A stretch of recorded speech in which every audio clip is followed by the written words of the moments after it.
Bismillahirrahmanirrahim. Allah, Allah, Allah, Allah, Allah, Allah, Aziz Allah, Allah, Allah, Allah, Allah, Allah, Allah, Karim Allah, Allah, Allah, Allah, Allah, Allah, Allah, Subhanallah, Allah, Allah, Allah, Allah, Allah, Allah, Sultan Allah, Ya Rabbi Anta Sultan. نحن عبيد أعوذ بالله من الشيطان الرجيم بسم الله الرحمن الرحيم الحمد لله وشكر لله ولا إله إلا الله وله أكبر ولا حول ولا قوة إلا بالله العلي العظيم بسم الله الرحمن الرحيم دستور مدد يا سيدي مدد سلطان الأولياء سيدنا الشيخ محمد نازم الحقاني مدد يا صاحب الإمداد سيدنا الشيخ محمد هشام قباني كتب متسارك دستور أطيعوا الله أطيعوا الرسول والأولي الأمر منكم. Comme disait Grand Cheikh, salam alaikum wa rahmatullahi ta'ala wa barakatuh, lorsqu'il citait ce verset pour que la turbulence, pour que la corruption du shaitan quitte l'assemblée et que l'unification devant Allah gagne les cœurs. Qu'Allah Azza wa Jal nous garde comme ceux de l'unification et de l'unité, tels des chevaliers de la lumière. Il faut tout, la chevalerie, très longtemps enseignée dans la spiritualité musulmane et comme principe fondamental dans la tariqa, est un art subtil, est un art sublime, mais c'est un art également subtil de l'accomplissement de soi sur le cheminement de l'islam, sur le cheminement de l'excellence, pour lequel tous et toutes sont éligibles à se préparer pour vaincre les ténèbres internes et vaincre les ténèbres externes. Parce que très souvent, l'humain, nous centralisons sur nous-mêmes et nous oublions l'importance de l'autre, l'importance des autres et l'importance de l'intégralité de la création. L'humain déjà, toujours il est focusé sur sa propre personne. Nafs al-Amara Bissou, il se regarde constamment, il s'apprécie constamment, il s'estime constamment, il veut tout pour lui. Et c'est une dimension de ce monde pour laquelle Allah Azza wa Jal nous a mis à l'épreuve, pour que nous puissions défaire cet appel constant que l'humain a pour s'en libérer et s'élever vers le Seigneur unique, Jalla Jalaluhu, Allah Azza wa Jal.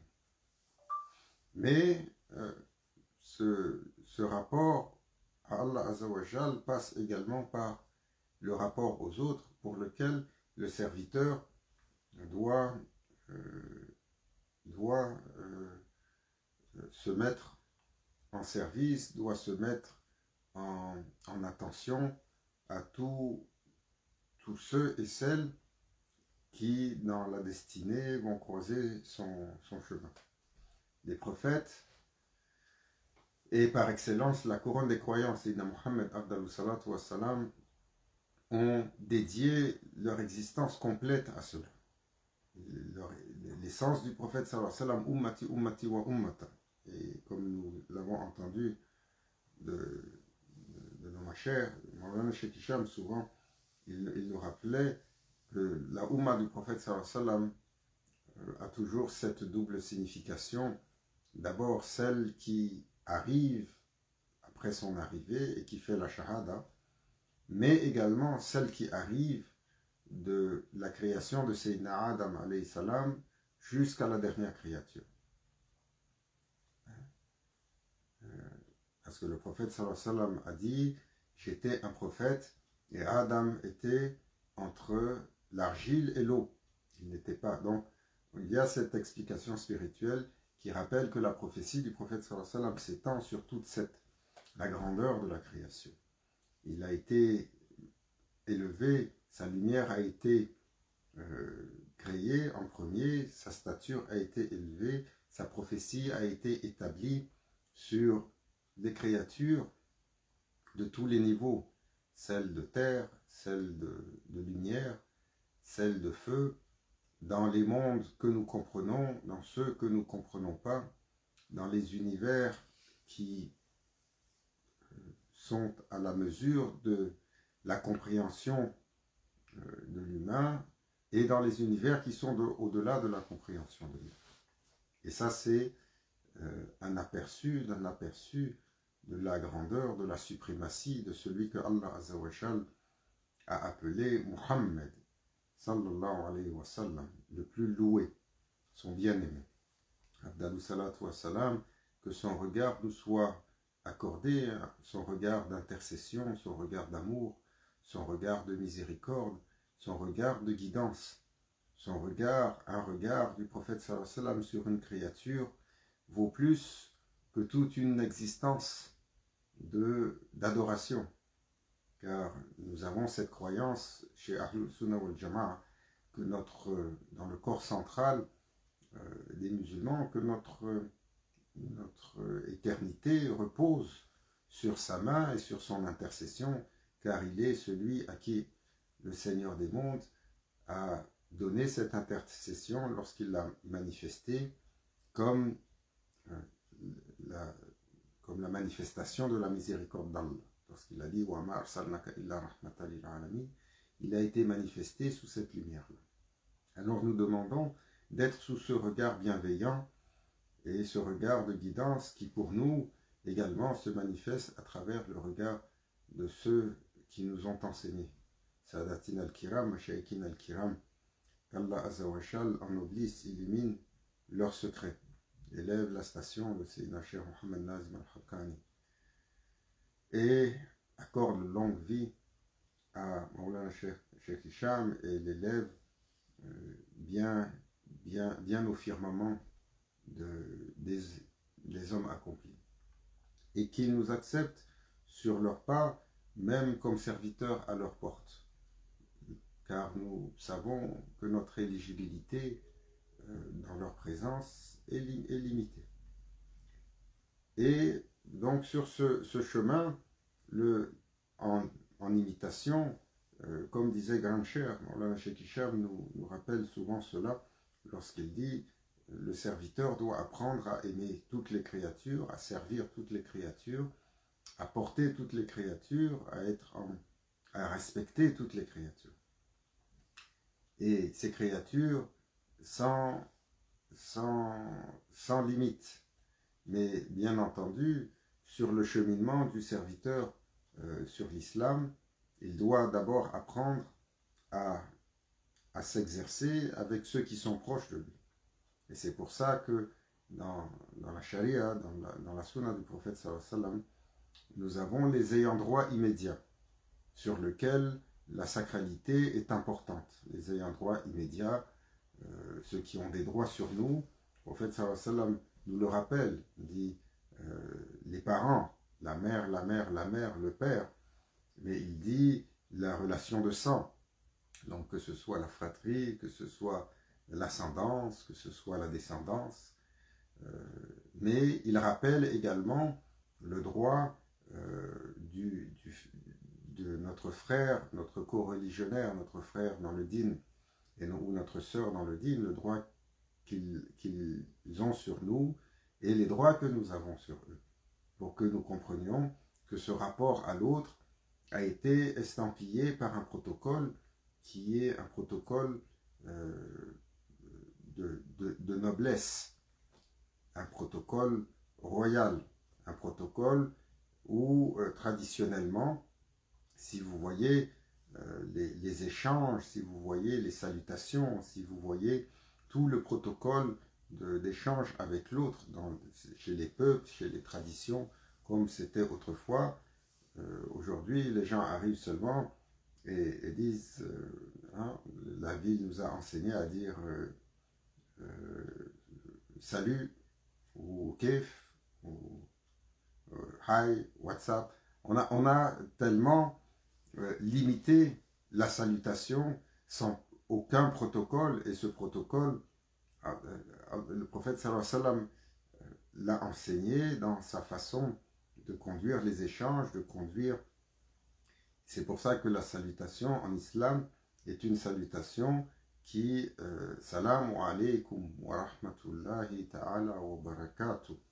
Hein, on donne la paix et on demande la miséricorde d'Allah et la bénédiction d'Allah, et l'autre il retourne. Et ça, c'est la formule d'entrée, parce que chez bien des peuples, chez bien des communautés, dans bien des cultures, la salutation va s'étendre et s'étendre et s'étendre juste pour sacraliser la personne qui est en face de nous.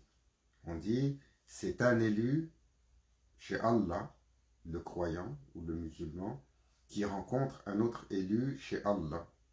Et alors, lorsque ces deux serviteurs se rencontrent, leur échange est témoigné littéralement devant les anges. Et Allah Azza wa Jal, Salamun qawlan min Rabbir Rahim, lorsqu'il dit dans Surat Yasin, Maulana Cheikh Nazim nous rappelait que Surat Yasin, c'est le cœur du Coran. Et chaque surat du Coran a également un verset qui est son cœur, et qui est là où toute la réalité et l'esprit a été descendu. Et il disait pour Surat Yasin, le cœur de cette sourate-là, c'est ce verset, Salamun qawlan min Rabbir Rahim, le salam, la salutation ou la paix de votre Seigneur sur vous. Et cela, Maulana Cheikh nous rappelle que c'est la plus grande faveur faite aux enfants, aux croyants, d'avoir eu cette salutation du Seigneur des mondes qui descend sa paix. Mais il nous rappelle également que salam, c'est un tajalli, c'est une émanation, une lumière, une céleste qui descend et qui habille l'être humain. Et c'est pour cela, par exemple, que notre temps est si tumultueux et si difficile à vivre. Le prophète sallallahu alayhi wa sallam, lorsqu'il prédisait les signes de la fin des temps, Maulana Cheikh Nazim nous avait dit que Sayyidina Jibril alayhi salam lui avait dit que lorsque le message était terminé et qu'il partait aux cieux, il a dit: je ne reviens plus à partir de ce jour, mais je vais revenir simplement à la fin des temps, car j'ai sur mon ordre de mission de la part de mon Seigneur, parce que ta prophétie est finie, donc la révélation, ce que je dois descendre s'arrête là, je dois revenir sur le temps du Akhir al-Zaman, et il y a 6 choses que je devrais retirer de cette terre. 6 choses, 3 sur les leaders et 3 sur les nations. Sur les leaders sera retiré Marifatullah, Ilm, Adl. Donc la connaissance d'Allah, on ne retrouvera plus de Arif Billah, de connaissant d'Allah, de ceux qui, dans leur réalité, leur cœur est ouvert à cette présence et ils sont à mesure de recevoir les faveurs de leur Seigneur. Et on ne retrouvera plus de connaissants parmi les ulémas. Donc on va se retrouver dans une ignorance, même parmi les gens de la lettre. Et on ne trouvera plus, la justice va être retirée des Umara. Donc des leaders, des gouvernants, on va trouver que des gouvernants injustes sur le monde, comme nous voyons aujourd'hui. Mais la dimension qui est également sur la nation, et ça explique la dureté du temps dans lequel on vit et le mal-être et le malaise qui habitent les humains. Et les nœuds qui habitent les humains, les nœuds d'énergie, les nœuds de turbulence émotionnelle les nœuds d'anxiété, les nœuds d'émotion, les nœuds de dépression, les nœuds de stress qui habitent l'humain, parce que, sallam, il disait, c'est Jibril alayhi salam, il va descendre et il va retirer de la terre salam, la paix, il va retirer de la terre rahma, la miséricorde, et il va retirer de la terre le baraka, la bénédiction.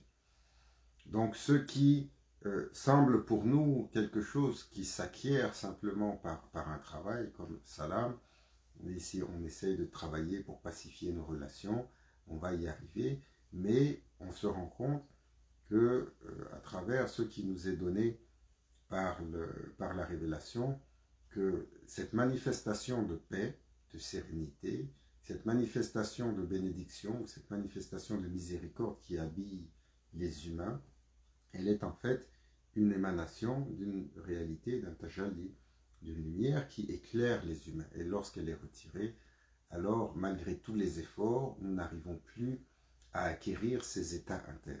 Et ainsi, aujourd'hui, tellement de turbulences entre les nations, entre les peuples, entre les communautés, entre les frères et sœurs, entre les sœurs, entre les parents et leurs enfants, entre les voisins, au sein même de l'individu, ô combien de turbulences, parce que nous ne trouvons plus cette fameuse sérénité, nous ne trouvons plus cette fameuse paix intérieure. Et alors, cette salutation, Maulana Cheikh Hicham nous disait, elle a été rendue sereine, protocolaire, parce que lorsque deux créatures se rencontrent, tels deux serviteurs, échangent le salam, alors ce salam est témoigné dans les cieux et Allah Azza wa Jal fait descendre une lumière de paix et de sérénité sur ces deux qui se sont rencontrés et ont échangé le salam avec la bénédiction d'Allah. Il était, une fois, ils sont arrivés à la porte de Sayyidina Muhammad Abdallah salatu wa salam, deux compagnons, hein, Sayyidina Abu Bakr Sadiq et Sayyidina Ali.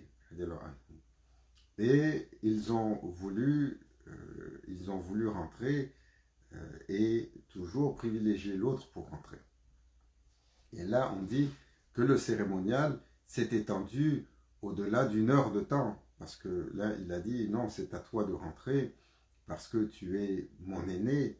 L'autre, il a dit, non, c'est à toi de rentrer parce que tu es le premier en islam. Et Sayyidina Ali, il a répondu, non, c'est à toi de rentrer parce que le prophète sallallahu alayhi wa sallam a dit que tu es véridique. Non, c'est à toi de rentrer parce que le prophète sallallahu alayhi wa sallam a dit que tu es la porte de la connaissance. Non, c'est à toi de rentrer car le prophète sallallahu alayhi wa sallam a dit qu'il n'y a pas de meilleur dans la foi, que tu n'es pas meilleur que les autres, excepté dans quelque chose que Allah a déversé dans toi. Et ils ont continué à croiser les louanges l'un de l'autre, juste pour honorer, chacun essaye d'honorer l'autre, pour dire, c'est toi qui es le plus honorable pour rentrer. Et ils ont fait cela sans aucune prétention et sans aucune arrière-pensée de louanger l'autre, parce qu'en islam, nous devons faire attention à la louange que nous portons à l'autre, comme a dit le prophète sallallahu alayhi wa sallam, si vous louangez trop votre frère, alors vous venez de l'attacher et de le mettre à votre service. Et cela, on doit toujours garder une mesure délicate de la façon dont nous faisons cette louange. Mais ces deux compagnons-là étaient dans un état de pureté de cœur, de sincérité complète, d'humilité absolue, et chacun d'entre eux convaincu que l'autre est beaucoup plus éligible à être reçu et à rentrer en premier par rapport à l'autre, que ce soit l'un pour tout ce que le prophète sallallahu alayhi wa sallam a dit de lui, ou que ce soit l'autre pour tout ce que le prophète sallallahu alayhi wa sallam également a dit de lui.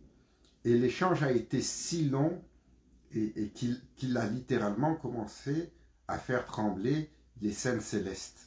Et là, les anges, alors, ont arrêté et sont en train de contempler et sont perplexes jusqu'à ce que Sayyidina Jibril, alayhi salam, alors descende pour dire au prophète, sallallahu alayhi wa sallam, deux de tes nobles compagnons sont dans un échange qui, littéralement, retient le souffle des cieux. alors dans le plaisir d'Allah Azzawajal va dans leur présence pour pouvoir les alléger de cet état dans lequel ils sont pris. Le prophète sallallahu alayhi wa sallam est venu et il a ouvert la porte et il les a fait rentrer tous les deux. Il a dit, votre échange était témoigné par les cieux. Donc cela est un rappel à propos de la spécificité de l'humain, de son exceptionnalité, de ce que Allah Azzawajal a descendu sur le serviteur, comment il a été honoré lorsqu'il remplit ce fameux protocole royal. Et nous avons perdu un peu ce protocole-là, parce que la société dans lesquelles nous vivons, qui sont des sociétés qui sont ce qu'on va appeler modernes, dans le sens d'évolution technologique, sont des sociétés où le temps passe de plus en plus vite et où le protocole classique, traditionnel, qui était de rendre honneur et d'avoir de la déférence par rapport à l'autre, semble aujourd'hui obsolète, semble aujourd'hui inopportun. Un peu de gens ont même aujourd'hui, si l'on regarde nos enfants, le vocabulaire simplement pour donner une salutation adéquate. Autrefois, lorsqu'on parlait dans n'importe quelle langue, on nous enseignait les belles formulations de salutation, les belles formulations de respect, les belles formulations d'attention, les belles formulations. Et c'est ce que nous allons voir lorsqu'on arrive dans les assemblées avec les machères. Si vous avez vu, Maulana Cheikh Hicham, quand il allait visiter Cheikh Nazim, l'attention qu'il avait pour le saluer et pour dire des belles choses et pour essayer d'élever son cher et pour rappeler, Masha'Allah, qu'il est la lumière de nos yeux. Et si vous voyez cette attention particulière qui est donnée juste pour honorer le serviteur qui est en face de nous. Donc la chevalerie en islam, elle commence par reconnaître notre fonction, notre stature, mais également celle des autres, parce que la chevalerie va se marquer à travers notre comportement vis-à-vis de l'autre, vis-à-vis de toutes les autres créatures sans exception, quelles qu'elles soient.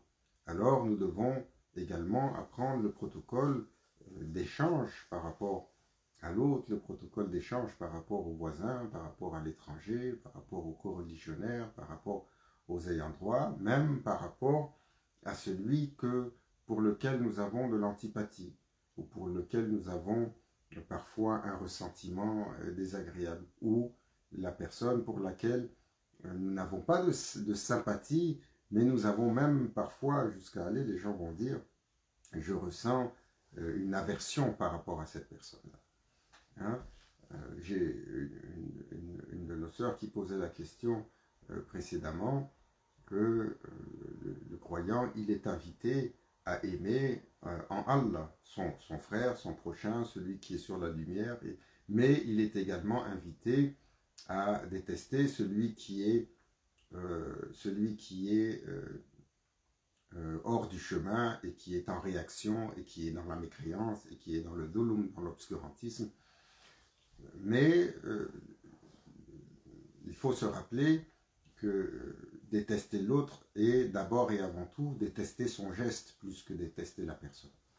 C'est ce que Maulana Cheikh nous rappelle, lorsqu'on doit rejeter ce qui vient de quelqu'un, c'est d'abord et avant tout le geste.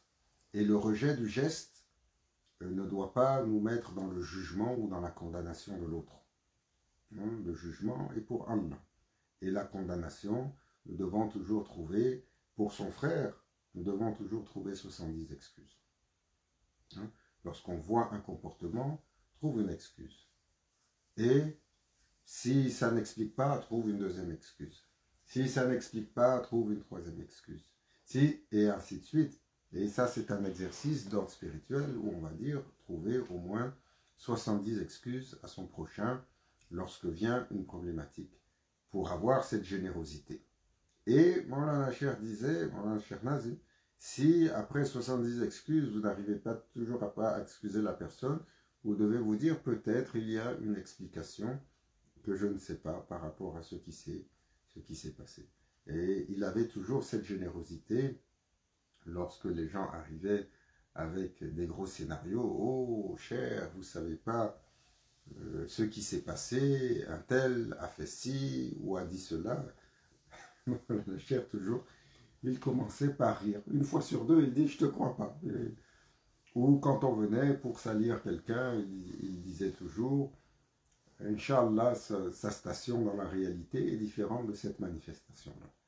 Ça, c'était quand on amenait des gens de la controverse. Et ça, c'est les gens de l'accomplissement qui ont cette attention particulière. Nous avons vu, par exemple, le prophète, Abdallah salatu wassalam, avoir une attention si marquée pour les non-croyants. Une attention si marquée, pas simplement pour les non-croyants ou les mécréants de son temps, mais les ennemis qui lui avaient fait tellement de mal et tellement de tort et qui complotaient constamment. Nous avons eu une attention il avait une attention si douce. Hein. Par exemple, le chef des Munafiqun a été, lorsqu'il est mort, le prophète sallallahu alayhi wa sallam est venu et après avoir préparé son corps, a pris sa propre joubba, sa robe pour mettre sur lui et a fait la prière funéraire sur lui, alors que il était notoire qu'il était un munafiq et qu'il était un hypocrite. Donc les hypocrites très souvent sont décrits comme encore plus perfides que les mécréants ou les non-croyants, parce que les mécréants, eux, ne te trompent pas. Dans ton visage, ils déclarent qu'ils n'acceptent pas ta croyance. Et de l'autre côté, l'hypocrite, il te fait croire, mais il travaille dans ton dos, et alors tu goûtes le poison amer de la trahison lorsque les actions arrivent pour défaire cela. Et malgré ce que nous savons des hypocrites, de l'hypocrisie, le prophète sallallahu alayhi wa sallam a eu cette largesse et cette mesure particulière. Cette largesse de son caractère qui a touché tous ceux et celles qui l'ont croisé sans exception. Hein? Et c'est ainsi que lorsque, par exemple,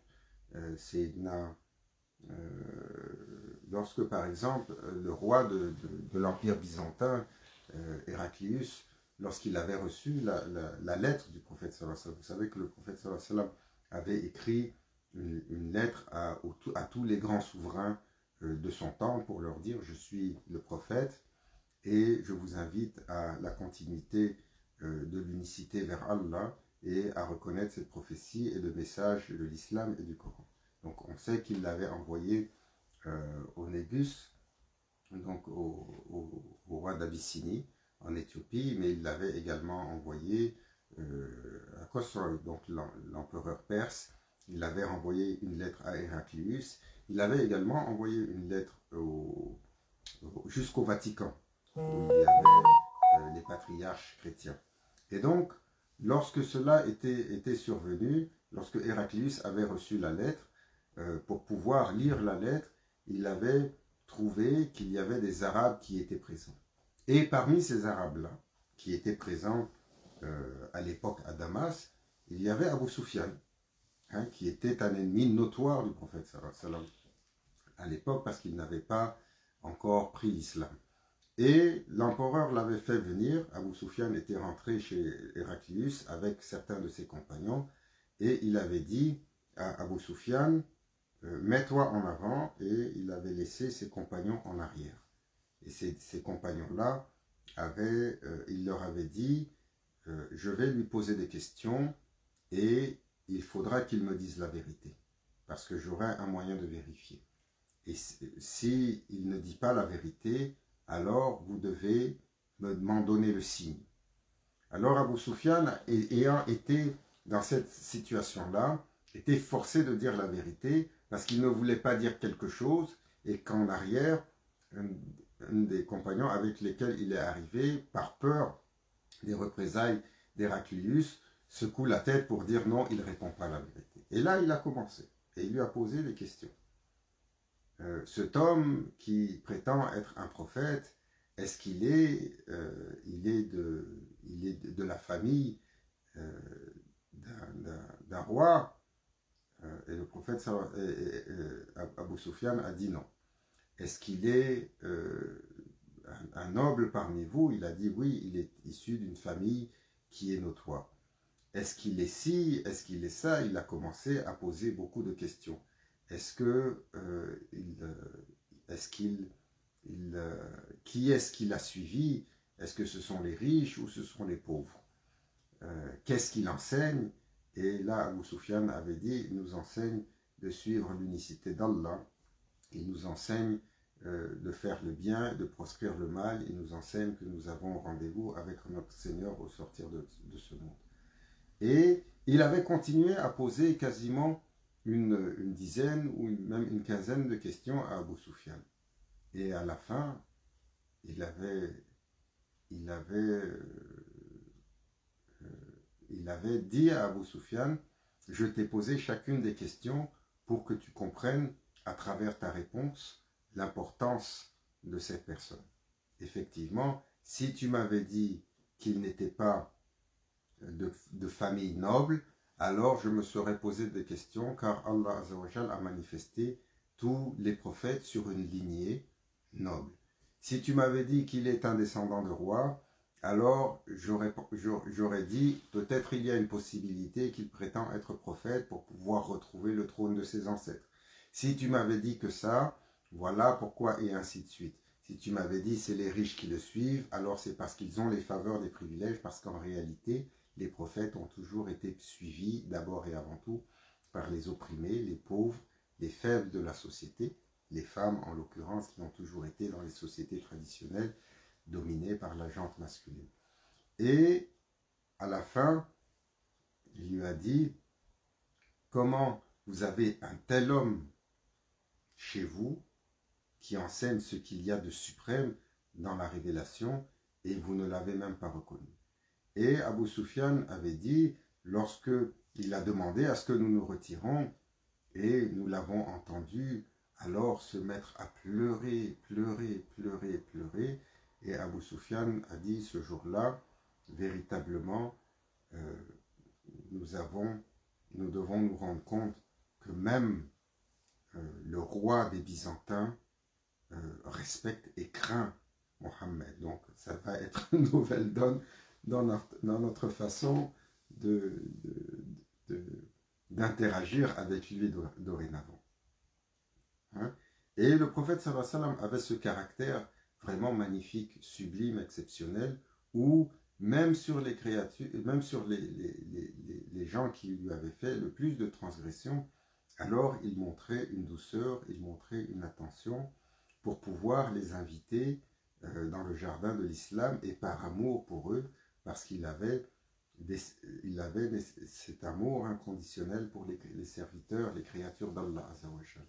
Et son amour était et son respect était si impressionnant à travers tous, qu'il forçait le respect de tous, et qu'il avait alors même l'attention des créatures pour lesquelles nous pensons qu'il ne peut pas y avoir d'attention, les animaux, ou les plantes, ou les arbres, ou les nuages, ou le soleil, montraient envers lui une attention particulière et le traitaient comme il ne traitait pas les humains. Le prophète sallallahu alayhi wa sallam, juste pour cracher, n'a jamais craché sur la terre. Hein? Ça, c'est un rappel pour nous. Par respect pour la terre, par humilité, et pour ne pas avoir ce geste qui, dans la symbolique, est comme un geste de dédain ou un geste suprémaciste envers quelque chose qui n'a pas d'importance. Cracher sur quelque chose, dans toutes les sociétés, ce n'est pas apprécié. Et sallam, toujours, on dit que quand il devait cracher, alors il trouvait quelque chose à travers lequel, ce qui a donné, pour nous, traditionnellement, le fameux mouchoir, il pouvait cracher pour ne pas avoir ce geste-là. Hein? Et son respect allait jusqu'à ne pas déplacer une chose avec son pied, qu'il soit même un simple caillou. Hein?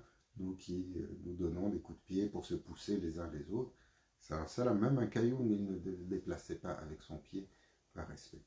Donc cette chevalerie, elle est toujours le cœur central du développement spirituel du croyant, il doit acquérir le caractère chevaleresque. Et le caractère chevaleresque n'est pas simplement la chevalerie du combat, comme on l'entend, mais c'est plutôt la chevalerie caractérielle, qui inclut également la chevalerie du combat.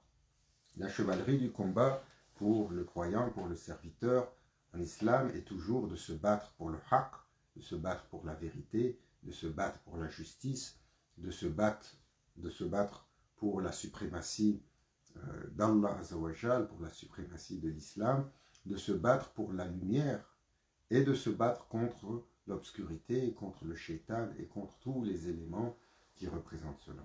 Alors, lorsque nous avons évolué sur l'évolution caractérielle, nous devons également, dans ce rapport que nous avons aux autres créatures, toujours vouloir le khayr. Hein, ça, il a dit, donne toujours ton khayr, donc toujours ton bien, à tous et à toutes, sans exception, même à ton ennemi, même à l'ennemi sur le champ de bataille, même au prisonnier, même à celui qui t'a fait mal, retourne, donne ton khayr. Si tu ne peux pas donner ton khayr, ton bien, alors au moins retiens ton mal.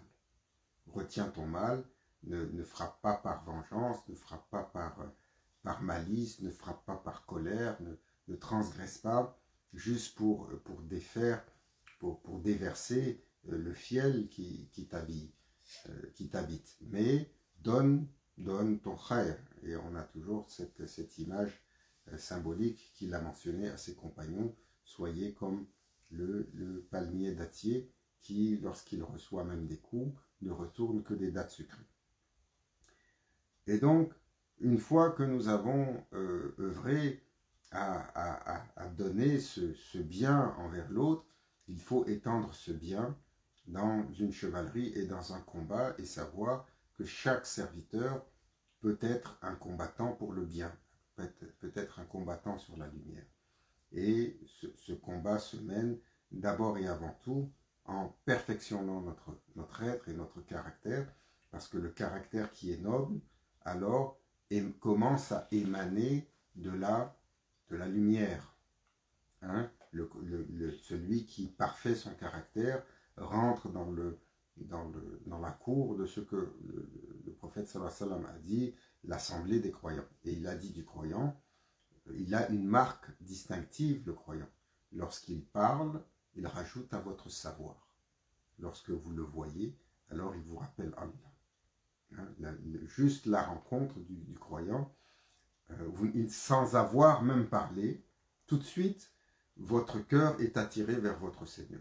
Alors, et lorsque le croyant va commencer à s'exprimer, tout de suite, la connaissance va nous être livrée par ce qu'il dit.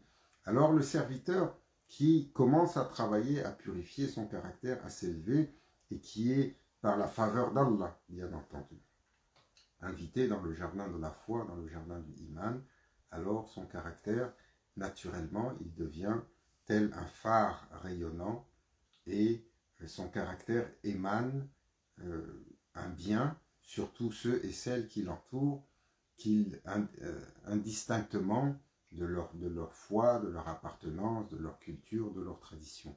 Cette lumière illumine les êtres autour, naturellement.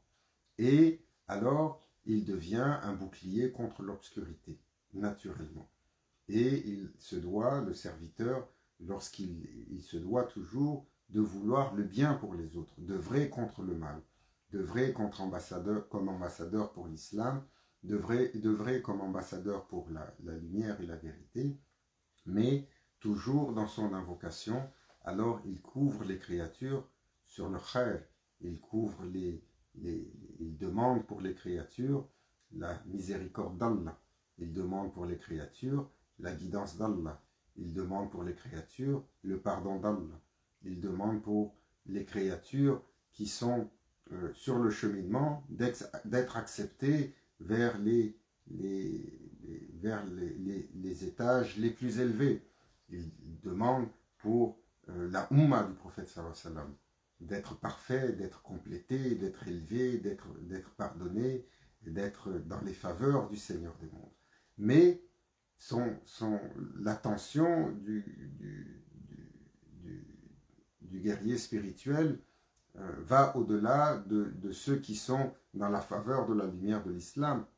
Il regarde les créatures tout autres, il regarde les serviteurs tout autres, et désire pour eux qu'ils soient tous sous le drapeau de l'islam, sous le drapeau de la bienveillance. Et donc, lorsque nous sommes, le croyant est entouré toujours par des gens qui ne sont pas de sa foi, ou des gens qui parfois ont des actions qui sont répréhensibles, au lieu, à prime abord, de les couvrir avec notre colère, de les couvrir avec notre malédiction, parce que combien nous envoyons de leaders parfois qui font du mal. Il faut prier qu'Allah change leur cœur, qu'Allah les amène sur l'islam, qu'Allah fasse que leur descendance soit également des fervents croyants. C'est la meilleure prière que nous puissions faire pour les gens, car c'est à travers une prière similaire que nous sommes tous ici aujourd'hui. C'est à travers la patience et les invocations du prophète sallallahu alayhi wa sallam que les gens qui ont refusé l'islam, les gens qui se sont mis contre lui, ont fini par prendre l'islam, et leurs enfants ont pris l'islam, et les enfants de leurs enfants. Et alors, cet islam a été porté par monts et par veaux, à travers les siècles et à travers les territoires, jusqu'à nos parents ou jusqu'à nous, pour ceux qui sont rentrés en islam, par l'œuvre, par l'effort originel de tous ceux qui ont porté avec courage, avec force, l'oppression, et qui ont retourné, pour ceux qui les opprimaient, alors une attention et de nombreuses prières.